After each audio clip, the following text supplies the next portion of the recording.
Bismillahirrahmanirrahim. Assalamualaikum warahmatullahi wabarakatuh. Welcome back to my channel Jamal Official Vlog, ngobrol bareng dengan Abah Jamal. Alhamdulillah diberikan nikmat sehat ya, bertemu kembali lewat channel YouTube ini. Mudah-mudahan kalian semua dikuatkan, disehatkan. Nah, kali ini akan bahas ya, bongkar trik penagihan dari debt collector ini. Biar kalian paham, biar tidak lagi merasa khawatir dan takut dan cemas berhadapan dengan debt collector. Simak videonya, semoga menguatkan.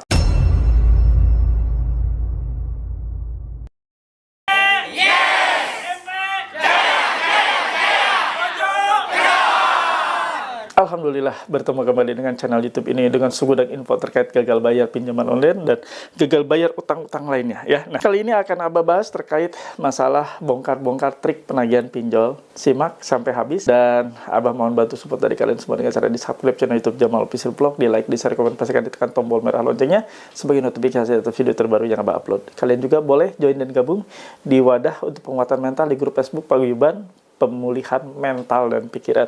Silakan join dan gabung untuk link dan tautannya ada di kolom deskripsi video ini dan Abah sematkan di kolom komentar. Yang mau join di grup WA boleh juga. Silakan.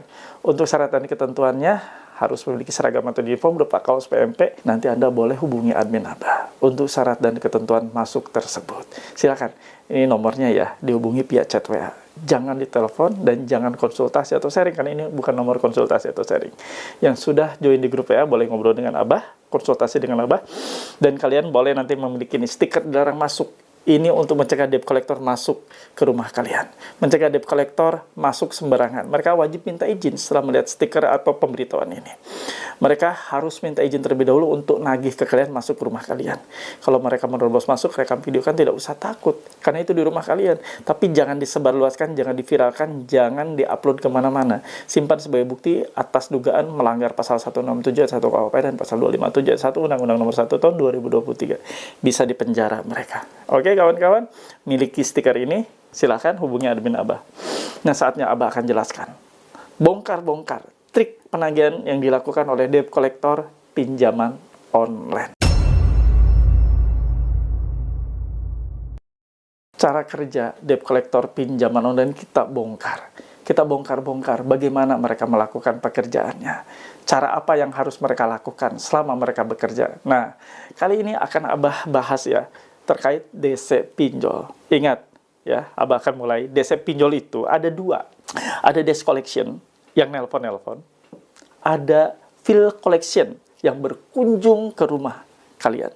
Berkunjung datang ke tempat tinggal kalian pada saat kalian minjam itu kan ngasih aplikasi, ngasih data-data KTP. Nah, mereka akan datang sesuai dengan alamat KTP. Dan itu namanya fill collection atau penagih lapangan. Banyak orang nyebut DC pinjol lapangan, ya udahlah ya, yang pasti istilah di penagihan itu fill collection, penagih atau petugas lapangan. Mereka dibagi dua tugas. Yang desk collection ini nge-WA kalian, nelpon-nelponin kalian, ngingetin kalian atas jatuh tempo yang sudah terjadi. Nah, fill collection tugasnya langsung ya, minta surat tugas ke kantornya untuk langsung visit ke rumah kalian ya. Jadi dua versi yang berbeda. Makanya teman-teman, kadang ada yang ditagih merasa tidak senang ditagih oleh petugas yang nge-WA, oleh petugas yang nelpon, mungkin agak sedikit kasar atau gimana. Lalu dia komplain ke petugas lapangan bingung. Saya nggak tahu, bukan saya. Ya memang, betul, bukan petugas lapangan itu yang nagih, yang nge-WA. Karena berbeda job desk-nya, berbeda jenis pekerjaannya. Jadi kalian nggak usah ngamuk-ngamuk ya ke orang yang nge-WA tersebut, karena itu bukan satu orang, bukan satu pribadi yang melakukan tugas itu, dia berbeda ya. Nah, perlu dipahami, mereka yang bertugas di lapangan atau fill collection ini tidaklah sebanyak yang bertugas sebagai desk collection, kan terbatas ya. Jadi itu juga random, tidak semua itu didatangi oleh petugas lapangan. Hanya random, acak saja. Dan kemungkinan besar yang memiliki nominal agak sedikit besar yang akan dikunjungi. Ya, tagihan-tagihan yang nominalnya agak besar. Nominalnya mungkin bagi mereka dipertimbangkan agak berat. Makanya diturunkanlah tim penagih lapangan. Dan itu harus Anda siapkan mental. Harus Anda siapkan bagaimana cara menghadapi mereka. Ya, kalau Anda menghadapi desk collection mungkin mudah, menghadapi orang yang WA mungkin mudah, atau yang nelpon-nelpon mungkin sangat mudah bagi kalian, tapi tidaklah mudah bagi sebagian orang untuk bertemu dan bertatap muka langsung dengan yang namanya bill collection. Ya, hadapi semuanya kawan. Ini resiko. Resiko Anda menunggak, resiko Anda gagal bayar yang tentunya akibat ketidaksengajaan, bukan akibat sengaja Anda melalaikan, atau ada ya beberapa ya pihak yang seperti ini, ngambil pinjaman online langsung digagal bayar, ngambil pinjaman online langsung di stop bayar, karena mereka berpikir ini adalah bansos, mereka berpikir ini adalah bantuan sosial yang mereka bisa embat. Salah dan keliru. Ya, jangan sampai melakukan hal seperti itu. Itu artinya mempersulit diri Anda sendiri. Banyak sekali teman-teman kita terjebak gagal bayar karena situasi keadaan cash flow mereka bermasalah. Sudah gali lubang tutup lubang, sudah minta bantuan ini itu, sudah minta bantu joki dan sebagainya, tapi tetap malah makin parah gagal bayar yang mereka hadapi. Dan teman-teman semua menghadapinya harus bijak, jangan panik. Mereka, para penagih itu sama kok seperti kalian. Mereka hanya bertugas saja. Mereka hanya ditugaskan oleh bosnya, oleh pimpinannya untuk menagih kalian. Selebihnya, mereka sama seperti Anda. Sama, mereka juga punya rasa takut. Sama, mereka juga punya rasa malu. Sama, mereka juga dipres oleh bosnya, oleh pimpinannya. Ya, jadi kita bongkar-bongkar ya. Jadi ada dua tipe. Desk collection yang ngebel-ngebel, yang WA-WA Anda, dan field collection yang visit ke rumah Anda. Mereka punya jangka waktu tugas. Nah, ini yang harus Abah jelaskan. Punya jangka waktu, masa tugas mereka. Biasanya 30 hari ya, mereka masa tugas pertama. Ya, nanti ada 31 hari sampai 60 dipegang oleh siapa, 61 hari sampai 90 hari dipegang oleh siapa. Dan itu ada PIC-nya masing-masing. Tidak semuanya ya langsung dipegang tugasnya 1 sampai 3 bulan. Ada beberapa yang memegang memang khusus 1 sampai 30 hari yang akan mereka terus kejar. Bagaimana caranya harus bayar di 30 hari tersebut. Dan ada PIC selanjutnya yang ngejar di 31 hari sampai 60 hari untuk melakukan pelunasan nasabahnya. Dan itu terus-menerus akan mereka lakukan. Jadi ada masanya. Makanya kalau kalian pernah dikunjungi oleh debt collector yang mana di bulan Juni misalnya, Anda ketemu dengan debt collector A, Anda hafal betul mukanya. Nanti kalau Anda belum bayar di awal Juli, di pertengahan, dan selanjutnya sampai akhir Juli, Anda akan bertemu dengan debt collector lain yang personilnya lain, wajahnya lain, orangnya lain, dan itu namanya sudah bucket per bucket. Jadi bucket di per Juni kemarin dikerjakan oleh si A, maka di Juli ini sudah bergeser, tidak lagi dikerjakan karena akan dikerjakan oleh tim yang melaksanakan tugas menagih di 31 hari sampai 60. Paham kan? Jadi mereka ada masanya, tidak akan terus-menerus ya, dan itu harus kalian hadapi. Mau tidak mau, suka tidak suka, hadapi, belajar banyak. Di sini, di channel YouTube ini dikupas tuntas. Bagaimana cara kita menghadapi, sudah Abah jelaskan di video-video sebelumnya.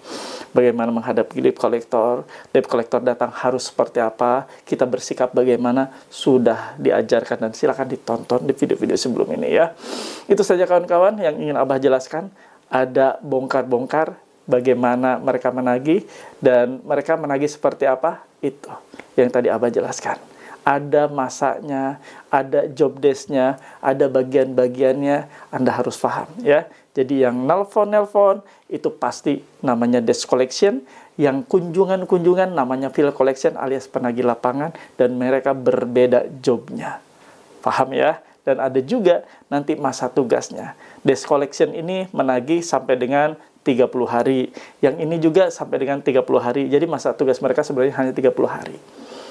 30 hari kalender, 30 hari masa tugas mereka. Jadi Anda akan berhadapan dengan petugas yang berbeda di bulan berikutnya. Itu saja kawan-kawan, semoga dipahami. Seperti biasa, mohon bantu support dari kalian semua. Tulis dan ketik di kolom komentar. Saya paham, saya mengerti, saya tidak takut. Alhamdulillah ada di akhir video ini. Seperti biasa Abah kasih kesimpulan dan doa. Sebelumnya Abah akan kasih info. Yang mau join dan gabung di grup WAPMP silakan. Anda join dan gabung dengan cara hubungi nomor yang di bawah ini. Nanti akan dibantu oleh admin Abah ya. Nah kawan-kawan, kalian yang saat ini bingung siapa sih debt collector itu, Tadi Abah sudah jelaskan, debt collector itu ada 2. Debt collector pinjol itu ada 2. DC pinjol itu ada 2. Debt collection 1, dan satu lagi bill collection. Petugas penagih debt collection ini yang suka nge-WA kalian, yang telepon-telepon kalian. Nah, itu debt collection. Satu lagi, bill collection itu yang suka visit ke rumah Anda, yang suka datang ke rumah Anda, nagih ke rumah Anda. Itu bill collection atau petugas penagih lapangan. Paham ya? Dan mereka juga ada masa tugasnya, 30 hari aja. Jadi kalau Anda menunggak di bulan Juni, dipastikan dan kemungkinan besar tidak akan bertemu dengan penagih tersebut di bulan Julinya. Dan seterusnya di bulan Agustus juga Anda nggak akan ketemu penagih yang di bulan Juli. Dan itu mereka mutar cara kerjanya ya. Nah, pahami itu semua cara kerja mereka, dan Anda harus siap menghadapi apapun resiko ketemu dengan debt collection, atau bukan ketemu ya, atau dihubungi dengan debt collection, atau bertemu dengan bill collection. Anda harus sudah siap. Ini adalah resiko kalian nunggak pinjol. Baik kawan-kawan, seperti biasa Abah ajak kalian berdoa ya. Mudah-mudahan kita diselamatkan dunia akhirat, diselamatkan dari segala macam bahaya-bahaya riba yang saat ini sudah kalian rasakan sendiri. Yuk kita berdoa, doa Abah pimpin. Bismillahirrahmanirrahim. Ya Allah ya Rabb, ampuni dosa kami ya Allah, ya Allah. Ampuni kami yang sudah terjerat pinjaman online, pinjol yang sudah menghabiskan perekonomian kami, yang sudah membuat buruk suasana keluarga kami. Ya Allah ya Rabb, ampuni hamba, tunjukkan ke jalan-Mu yang benar. Ya Allah ya Rabb, untuk kawan-kawan kami, saudara-saudara kami yang saat ini sedang sakit, ya Allah, ampuni mereka, sembuhkan sakitnya, angkat sakit penyakitnya, agar mereka dapat kembali fokus untuk bekerja, untuk menafkahi keluarganya. Ya Allah ya Rabb, kami juga berdoa untuk teman-teman kami yang saat ini sedang kelelahan, lelah secara pikiran, lelah secara mental, akibat dihajar oleh berbagai macam ancaman dan teror saat mereka ditagih oleh pinjaman online. Ya Allah, pulihkan mental mereka, pulihkan jiwa raga mereka, sehatkan mereka, dan mudahkan serta lancarkan atas ikhtiar, baik itu usaha, pekerjaan yang mereka lakukan. Ya Allah, jauhkan dari semua bahaya, jauhkan dari rezeki-rezeki yang haram, dan dekatkan dengan rezeki-Mu yang halal. Ya Allah ya Rabb, untuk teman-teman kami yang saat ini rumah tangganya tidak baik-baik saja, di ujung perceraian, di ambang kehancuran, ya Allah, ampuni mereka. Mereka ingin harmonis kembali, mereka ingin bahagia, ya Allah. Utuhkan, damaikan, harmoniskan kembali menjadi rumah tangga yang sakinah, mawaddah, warahmah. Amin ya rabbal alamin. Alhamdulillah, mudah-mudahan kita semua diberikan rezeki yang terbaik. Mudah-mudahan kita semua dihijrahkan. Mudah-mudahan kita semua diberikan kemudahan dan kelancaran untuk totalitas hijrah menuju hidup yang lebih baik lagi. Bismillah, kita bisa.